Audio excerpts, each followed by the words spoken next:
Hi, I'm Daniella Rubinovitz and welcome to Peeled. This sculpture represents orange peels, rich in nutrients but often discarded. I see it as a metaphor of the elderly who are also often left behind. This sculpture started that I was in the kitchen and I was peeling oranges for my boys, and I was looking at the shapes, and the shapes were just so beautiful and obviously organic. The way they sort of like rested on the counter just inspired me. I didn't know really at that point the deep meaning that was actually lying underneath all of it. I was more interested in the shapes, and I just started doing this as a ritual, peeling them and just letting them be exposed flat on the table.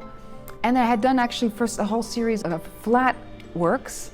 And then I realized, no, I need to come back to really what the orange peel is all about, to the color of the orange peel, the texture, the surface of it, the inside, the outside, how it has two distinct colors, lighter inside, kind of rough, and then the outside is sort of, these bubbles which have these pockets of nutrition. And I just am fascinated by it. So when I was squeezing it out, I would see spray of these nutrients, and I thought, wow, this is really amazing. It's a full system, little factory here, with all these sprays of essential oils, basically, which have more vitamins than the fruit itself.